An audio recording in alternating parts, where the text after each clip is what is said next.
we go. Okay, so before we talk about time management, I just wanted to quickly talk about this book I've been reading. It's called Creativity Inc. And I just wanted to share like a couple PD aha moment sort of things from it that I read today.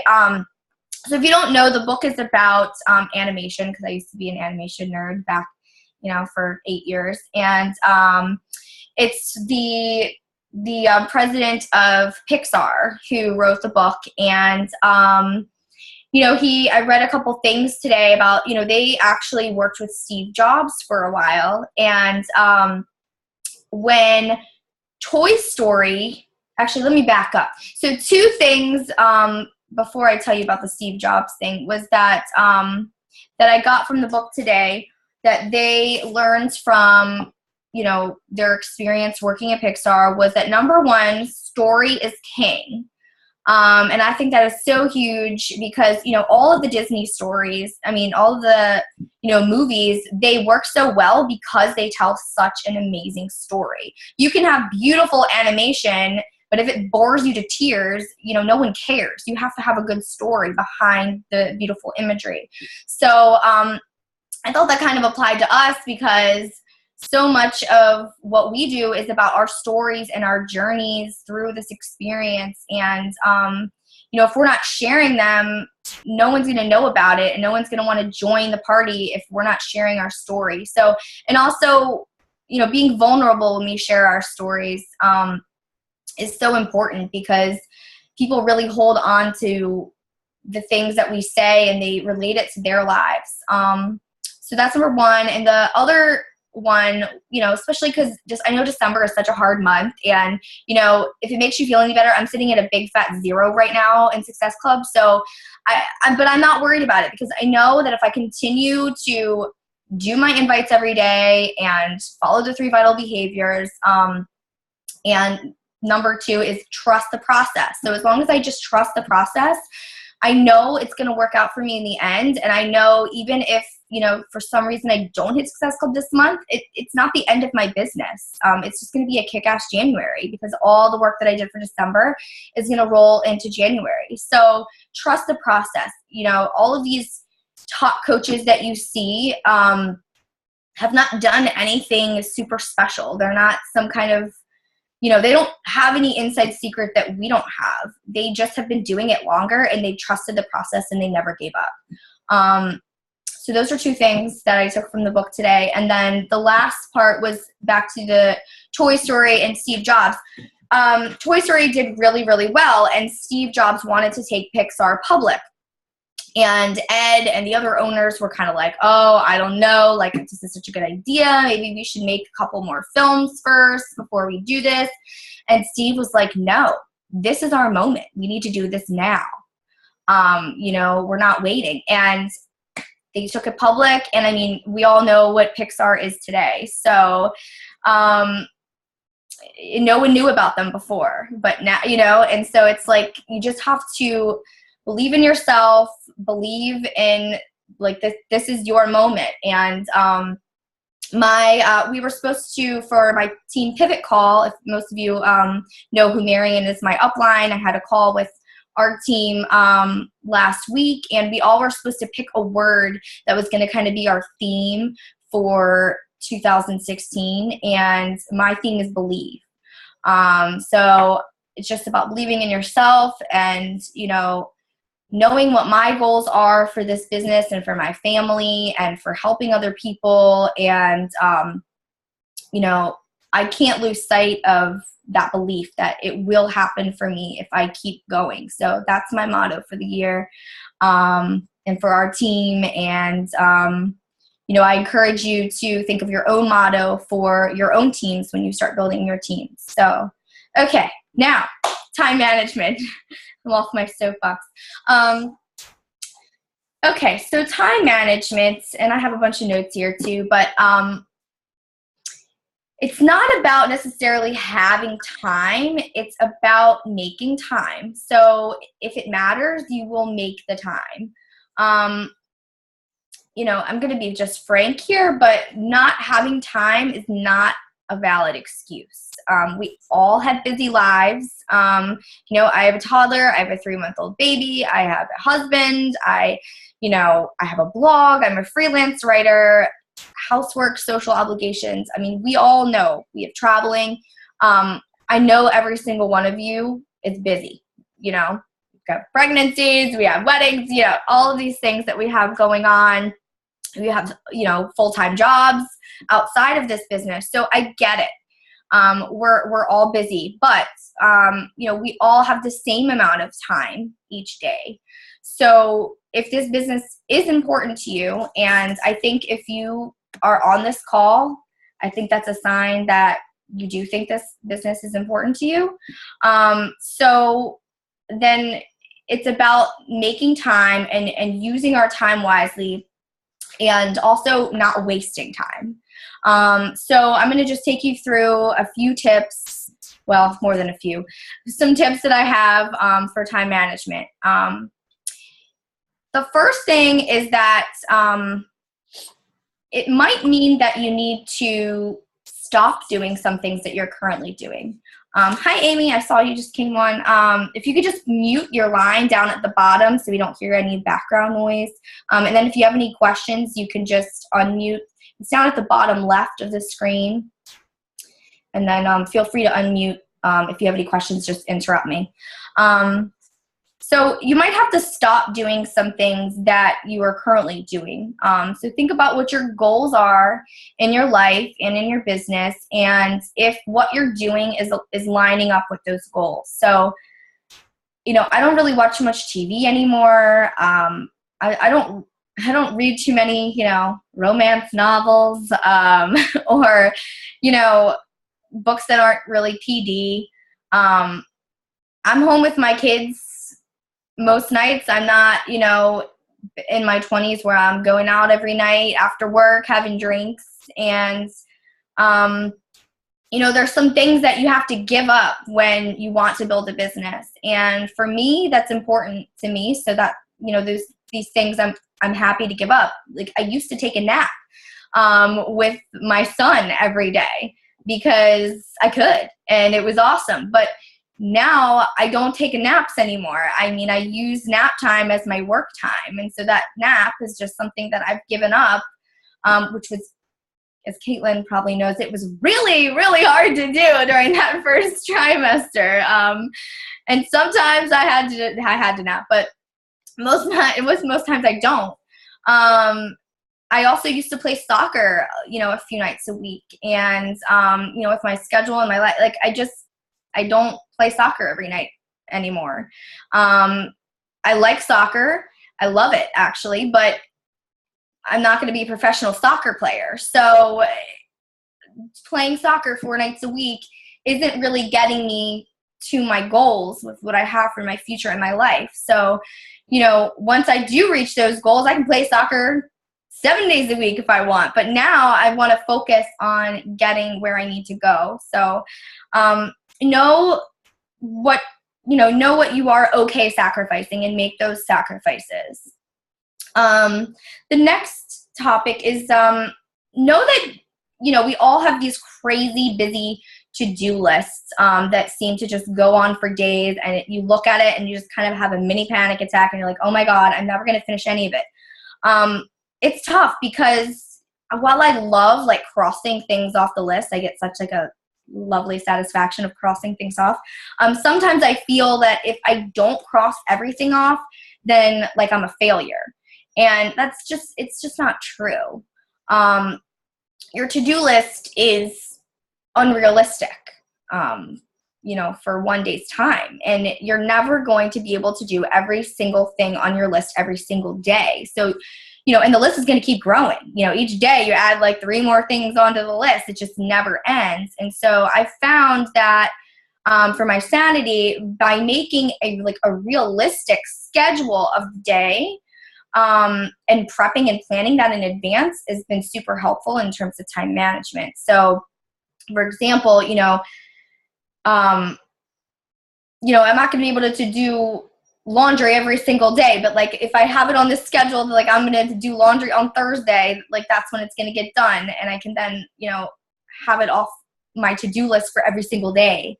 And then you have, your daily to-do list, and kind of just mix it around so that you know every day what you're going to be doing. For example, like my day-to-day, like let's say I get up at 6 a.m., do my workout, shower, Shakeology. Then 7 a.m., I do my power hour. I'm checking in with my groups, doing emails, invites. For a lot of you guys, 8 a.m. might be your drive to work. So you can listen to your PD on your drive to work.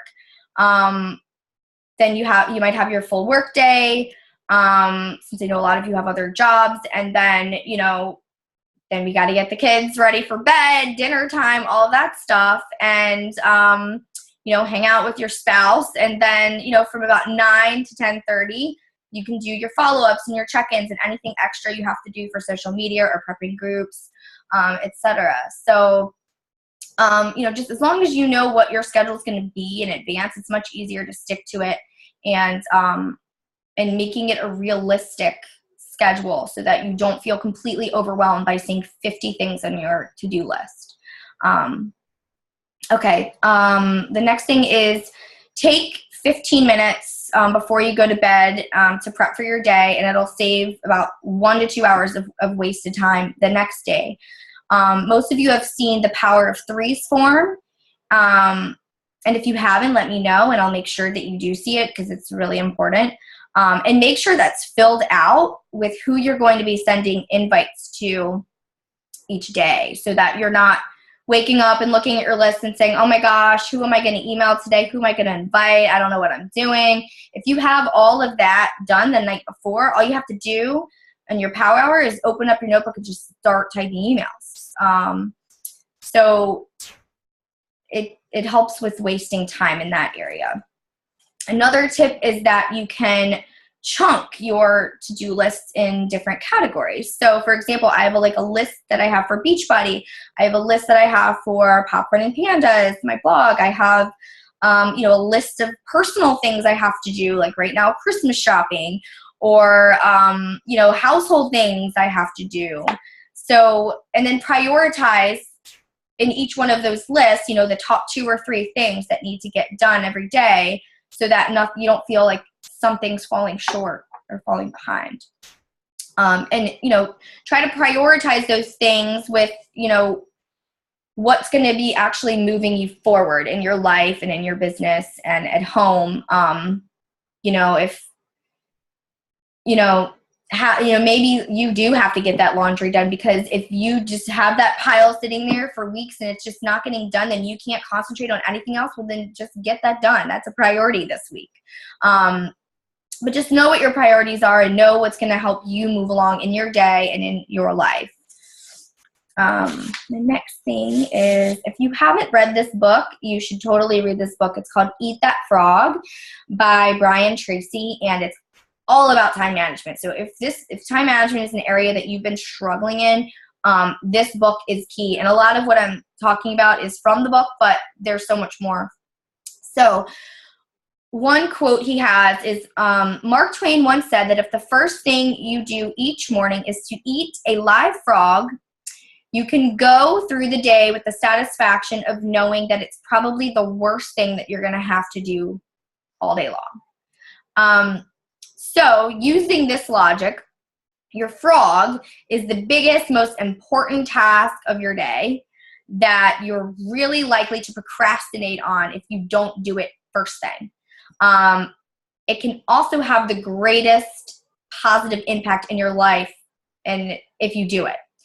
So for me right now, mine is my workout. If I don't wake up and do my workout right when I get up, I am so much less likely to get it done later in the day. Things get crazier, I get busier, the kids get more demanding. I'm tired because my workouts give me energy. So I make excuses. Oh, I'll do it later. And then that time rolls around and I'm like, oh, I'm too tired. I'll just double up tomorrow, But when I do get up and eat that frog right away, and when I do my workout first thing, my whole day is better. You know, I have more energy. I get up and make my Shaco. I take a shower.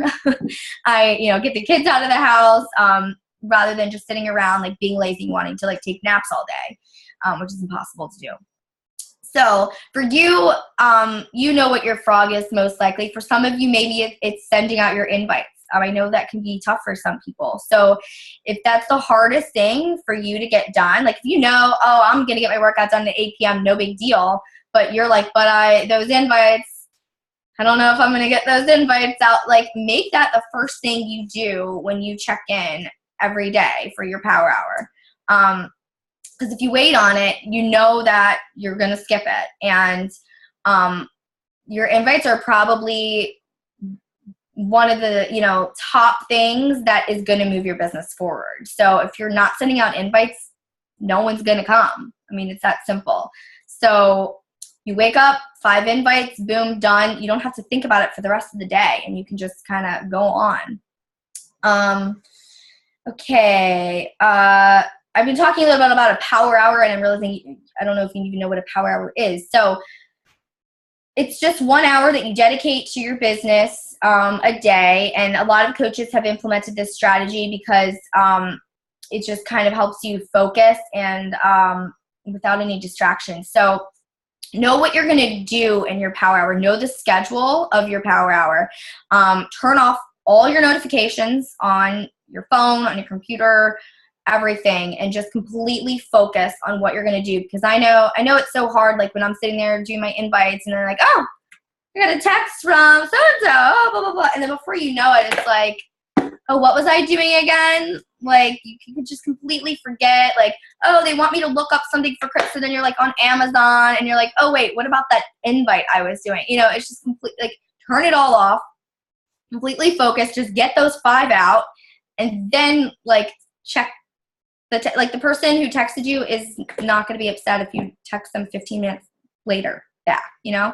So, you know, hide your phone, get rid of it, and then set a timer for your power hour as well. So like if there's, you know, things on your power hour list might be invites, might be follow-ups, might be responding to emails, and might be checking into your challenge group. So set like 15-minute timer. So then when the timer goes off, like move on to the next activity. So that way like nothing gets forgotten about. Next thing I have is, okay, so having a calendar. And most of you guys, I think, do this, but I'm going to say it just for the new coaches. When, you know, we should have a calendar of what's going to happen in your month. So I don't know if you can see behind me. If it makes sense, but my calendar is a very good view. I don't know if it's backwards or what, but basically, I don't know if you can really see that. But I have a calendar of all my challenge groups, when they're going to be starting, and not only when they're going to be starting, but when I need to have my social media invites up for those groups as well. So like if I have a challenge group coming up in January, I want to have my social media invites up on like, you know, 2 weeks before or a week before. And same thing with like your coach sneak peek and, you know, your coach training groups and things like that. Because sometimes like social media portion of it can kind of like fall off the calendar and you're like, oh crap, my group's starting like 3 days and I haven't done like a social media invite on that. So if you have all of that listed out on your calendar, you're more likely to stay on track and organized with your time. And, you know, for some people, they need to put their non-negotiables on their calendar every single day. So for some people, they need to put like their power hour on the calendar at, you know, 8 a.m. every single day. That's what you're doing, or your workout, you know, like I have to have that first thing on my calendar every day. Like I write it on there and I write like what workout it is that day. So that way there's like no skipping. It's non-negotiable. So for social media, some of your posts can get scheduled in advance, especially if you have a a like page. I know you can schedule those in advance and put a timer on it for when it's going to go live.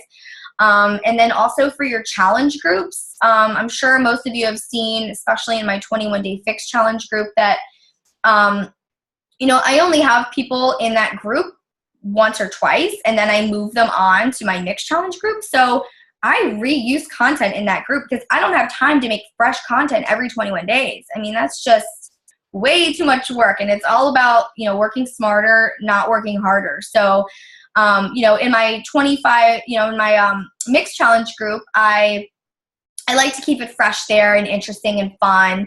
But a lot of those people are repeat challengers, and they kind of know the drill. And so not as much work has to go into that. I kind of make a schedule in advance, make either a photo challenge like I've been doing, or do like a week, day of the week thing where it's like Motivational Monday, Tasty Tuesday. Most of y'all have been in my groups, so you know what they're like. But I reuse a lot of content for my 21-day fix groups. I reuse stuff for the coach sneak peeks, and I'm planning on reusing things for the coach open house and the coach training. So of course, keep it fresh, make new videos and things like that, welcome videos, but you don't have to recreate everything brand new every single time. The next tip is know that you are not on call with your challengers and your coaches. Stick to your business hours, because just because somebody posts in your challenge group, like you hear the ding on your phone, you're like, oh, who posted my group? And I know like it's exciting in the beginning. You want to check to see who's writing, but I find that can be distracting from other things that you have to do. So, they're going to be fine if you don't respond right away. I normally check in the morning, once in the afternoon, and then, after the kids go to bed at night, before I go to bed. So don't be a slave to your phone all day long. Coaches and challengers might actually even respect you more if you're not a slave to your phone all day long. One of the reasons why most of us decided to become coaches is because of that potential for freedom. And if, your coaches are seeing you just as a slave to your phone all day long, they're going to be like, well, she doesn't have any freedom, so stick to your hours and don't be a slave to the job. Technology is great, but don't let it ruin your life, or rule your life rather. So some other time wasters that I would try to avoid are just aimlessly scrolling Facebook. I know this tends to happen to me late night after I'm I've just been working, and I just start scrolling aimlessly. And before I know it, it's 1 a.m. and I'm like, what am I even doing? This is such a waste of time, know who you plan on targeting and emailing and contacting that day, and focus on that, and don't waste time staying up late and being tired the next day because you're just aimlessly scrolling on Facebook and Instagram and all those places. So and don't spend 45 minutes coming up with a pretty header for your Facebook challenge group. That's another time waster. It doesn't have to be perfect. Be okay with things not being perfect. I know it can be scary to go off and run your own challenge group or host your first team call. I think I drank a lot of wine on my first team call. But you don't need to spend an hour creating that invite. Things don't have to be perfect. Perfect is boring. We're all going to make mistakes, and that's okay. So, but if you let the start stop you, you're just going to be sitting around doing nothing. It's better to just dive in and do it. So on the flip side from wasting time savers, some things that, when you can multitask, some suggestions, on your commute to work, which you talked about, while you're running errands, sometimes when I'm pushing my stroller, I'll put earbuds in and listen to the National Wake Up Call. Or, when you're eating or drinking. Also when I'm showering, sometimes I'll throw on, a video in the background of a top coach. That's a perfect time to listen to national wake-up calls and things like that. Lately, I've also been, and I didn't understand how coaches did this before, because I was doing the PIO program, and coaches were saying that they were listening to PD while they did their workouts. And I'm like, well, how am I supposed to follow along with, if I can't hear what Shalene's telling me to do? Like this, I don't get it. But I started doing 21 Day Fix, and it's so monotonous. Like, you know what you're doing for like a minute, like, and then you see they switch, and then you just switch. Like, you don't have to listen to Autumn while you're working out after you've done it for a few weeks. So I started listening to some podcasts at that time. And one of the ones I've been listening to is it's by Gretchen Rubin, and she's the author of The Happiness Project. And she started a podcast called Happier with her sister. And it has nothing to do with Beachbody or even really business. It's just about being happier in your life. And so it's just like personal PD, and I really love it. It's like a great start to my day. So that's what I've been doing. Okay, for Facebook posts, you don't have to take photos and post them right away. So take multiple photos, before or during your workout, save them to your phone. Take advantage of experiences with your family when you're out taking a hike or doing different things. Just snap photos along the way, and then you can go back and create a thoughtful post around those photos, and edit it, which is also super important. See, right now I'm being distracted by my phone. I should just toss it out of here. Okay. It says my meeting's gonna end in 10 minutes, so I'm almost done. But if it goes awry, then you can just click back in with the links. So the next thing is creating deadlines for yourself, and be very specific about these deadlines. So, say like, I want to have this income by this date, and write it on the calendar.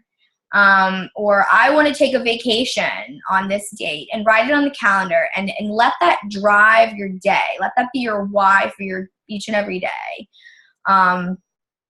Think about what is the best use of your time right now. And one of the methods to doing that is the ABCDE method, also from the Eat That Frog book. And, you categorize things like A's are the things that like are non-negotiable, like your workout, basically your 3 vital behaviors. The B's are things like, something extra, social media posts, things like that. C's, down the list. And then E's are just like, cross them off the list, like they're not important at all. And think about, on your list, like which things are going to make the biggest difference in your life and get you closer toward your goals. The next tip is to identify periods of the day when you're most productive. So, when you have the most physical and mental energy each day. So, and then structure all of your important tasks around this time. So for me, I know I'm most productive during nap time, because it's quiet. I have no distractions. I know that, normally I'm going to have an hour to 2 hours to just completely dive in. And I've had a cup of coffee earlier, and my brain is just mentally there. And I can like really focus on like the things that need more energy. So like I'll work on blog posts, I'll work on, creating, new groups, free challenge groups, things that are going to require me to do research and like really put a lot of thought and creativity into it.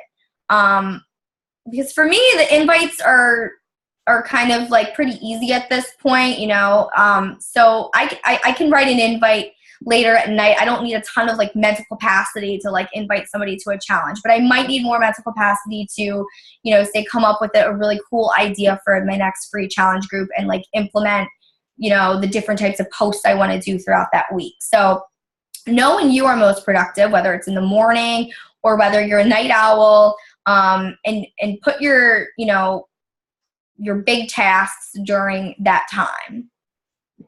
Another idea is to, hold on, I need to take a drink. It's just iced tea. Don't get excited. So slice and dice your tasks. So sometimes big tasks can seem really daunting. So if you're like, oh my gosh, I have 30 follow-ups I need to do today, like this just, I'm not going to have time to do that. And then you just don't do anything.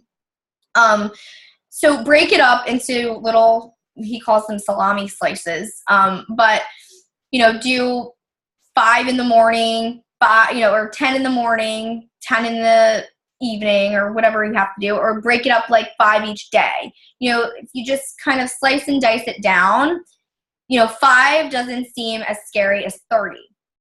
5 is much easier to get done. 30 is easy to say, I'm going to skip that. It's too much. I don't have time to write 30 emails, but 5 you can do. Next thing is, so partnering up with somebody else to work on something. So for me in the very beginning, my old success partner, Karen, we would work together on all of our challenge groups, especially our free challenge groups, and we would split the tasks for each group. So we would go back and forth, like one month I would do like the Canva header for the group, and do all the artwork and stuff like that. And she would create content. And, and then we'd flop, and then, one of us would do the recipes and one of us would do the workout portion of the content. And so that way we never felt like, oh my gosh, we have so much to do for this free group that like no new people are coming to. It's a lot of work to put into those free challenges. And so if you can split it up sometimes with somebody else, especially in the beginning, it takes something off your plate.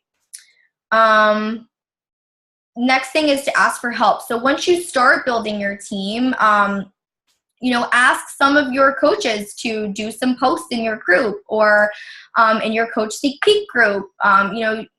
Don't do all, 20 of the posts all by yourself. Use videos that have been created by your upline coach, or use videos that someone else has created, one of the top coaches. Eventually it's great to make your own video because people like to see you. But in the beginning, don't create so much extra work for yourself all in the beginning, slowly get to that. And okay, this is my last page, a few more minutes. Speaking of which, take a rest sometimes, take a vacation. We all deserve a vacation and a rest. And, that's what's great about this business is that it's your own business. And if you want to take a break sometimes, that's okay because you're the boss, Boss says I can have off today. It's fine. Enjoy yourself, and ask a coach to post while you're away. Like I said before, it's one of the reasons why we got into this business to begin with, is to create more freedom for ourselves and work on our own schedule. So enjoy your life. But that being said, do have self-discipline and don't let a break run too long, because that's when you can get into trouble. And you want to make sure you come back and you're on task and you stay motivated, because sometimes we do things that we don't necessarily want to do because we know that it's going to benefit us in the long run. So, there's been some days where I've woken up and I've said, oh, I really just don't feel like doing my workout today. But, when I don't, how much better do I feel? And then I can then look to the future of, oh my gosh, my before and after photos, it's really working. I feel so much better after doing that. So I know, because I've had results before, I know that if I do get up and I press play, I am going to get even further. And it's the same thing with your business. If you do keep those months where you didn't really send out that many invites and then you didn't hit Success Club, it's probably because you didn't send out that many invites. If you stay on task and you're disciplined and you do it every single day, it's eventually going to pay off. So, and you will reach those goals that you set for yourself. So in closing, I was right on time. I just want to talk a little bit about optimism. And optimistic people respond positively to the world around them. They learn from their mistakes. They look for solutions to their problems. They keep their eyes on the end goal, and they visualize what they want that end goal to be. And those are the people who are going to be the most successful. So above all, try to stay positive and optimistic about everything. So I'm probably going to get kicked off. I have less than a minute, but I will happily call back in if anybody has questions, or you can also post questions on the Team Pivot page. I'm sorry, I just said Team Pivot. Team Spark page. Team Pivot's my upline team. So thank you guys so much for coming. I know it's a busy holiday season, and I really appreciate you guys showing up, and it really says a lot about you and your business and how hardworking you are, so especially during this crazy holiday season. So thank you guys so much for coming, and it was awesome to see all your lovely smiling faces. I will see you later. Bye. Thank you. Bye.